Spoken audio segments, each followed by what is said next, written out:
Today I came here with a specific purpose. I'm not here to tell you about the things you're worst at. I'm not here to tell you about the things that you're bad at.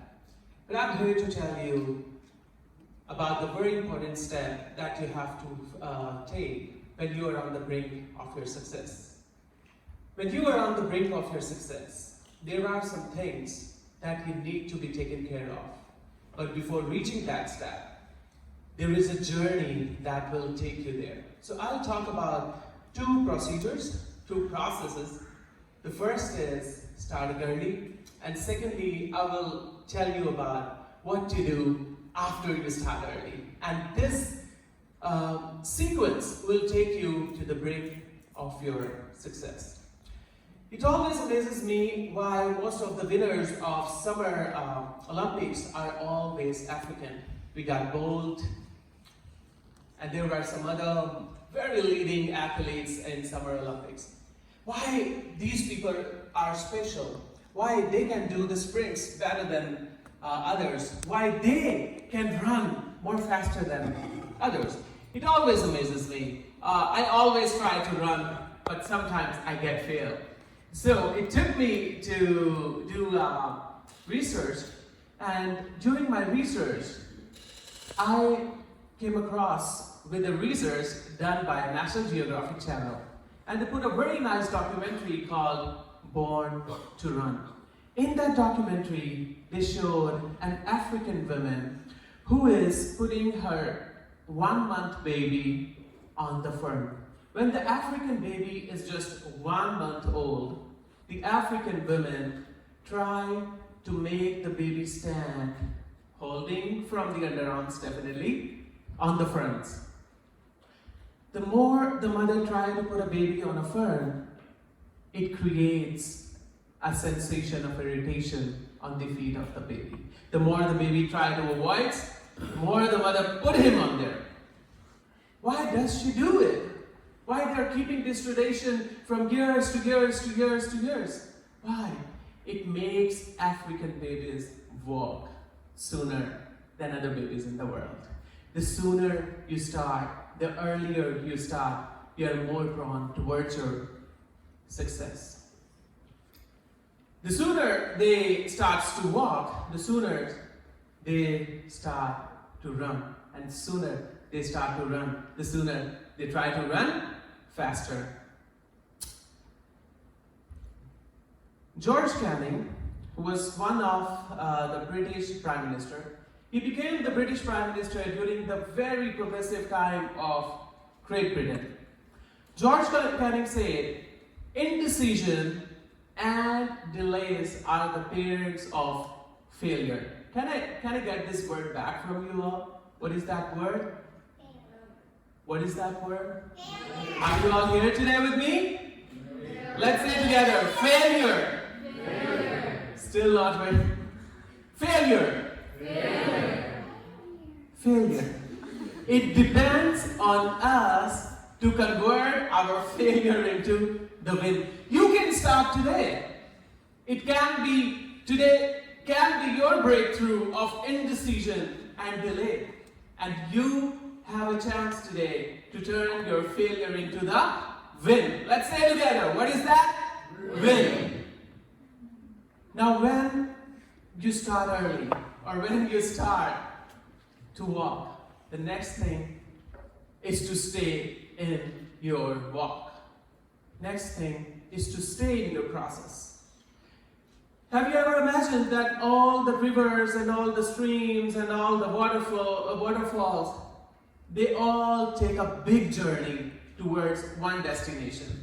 And what is that destination? That is a big ocean. They all take a long journey and they all get together in one big ocean. What makes them reach to the ocean? What makes them keep flowing? When we keep flowing, we reach our destination. Water is considered as life expectancy. When scientists and astronauts find water on any planet, they think that there can be an expectancy of life after the Earth will be done or will be gone. So they think that, okay, when the earth will be gone, we will go to Mars or some other planet and we will live there. But if the water stops to flow, that water is called stagnant water. And when the water is stagnant, it starts to smell.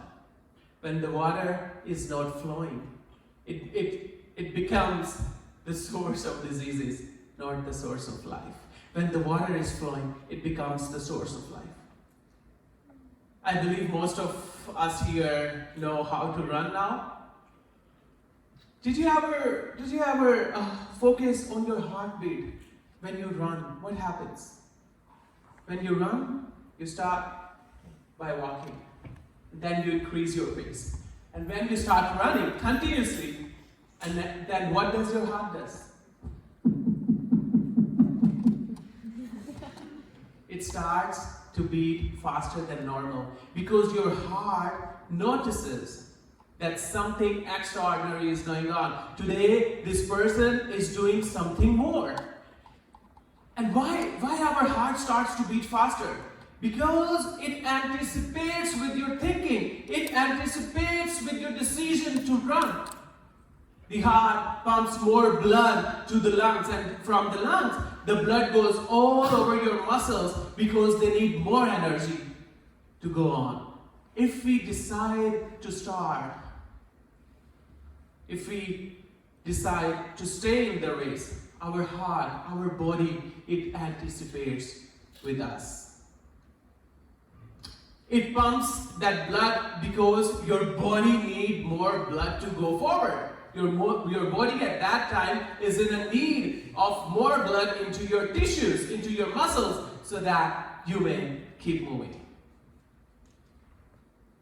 Martin Luther King Jr. said, if you can't fly, run. If you can't run, then walk. If you can't walk, then crawl. Whatever you do, you have to keep moving. What matters is we must keep moving. And when you start early and you decide to stay in the race, it takes you to the very crucial part of your destination, very important part of your success. The success you have been dreaming for, the dream that you all are dreaming right now.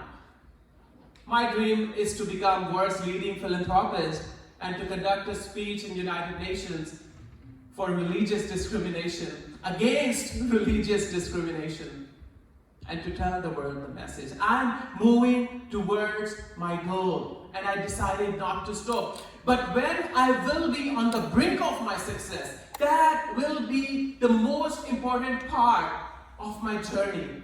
Have you seen so many people? They decide to triumph before they reach to the success. They decide to feel good before they reach to the success. And then the next person comes and he crosses the line. The point when we are on the brink of your success is one of the most crucial part of our journey towards success.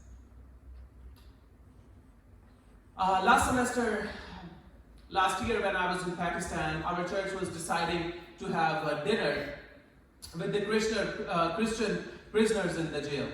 And we became acquainted with one of the person who was able to connect us with the jail authorities. And we had a wonderful conversation with him. And during my conversation, I asked him, how many prisoners in the jail are truly criminals? And he told me a very interesting story.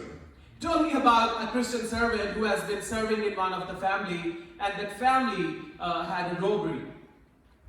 When the robbery happened, the family reported against all the servants who have been working in their home. And while they reported all the servants, so all the servants were kept into the prison. There was one servant. He was on 15-day remand. Do you know what the remand is? When police will beat you every day so that you can confess your sin or the charges you are brought with. The first day they came to him, he said, no, I did not steal. I will not say that I steal that thing from your home, so I will not say that I steal. He did not steal that thing. The first day they came, they beat him. The second day they came, he was still in the remark. The third day they came, they beat him again. And it goes on 15 days.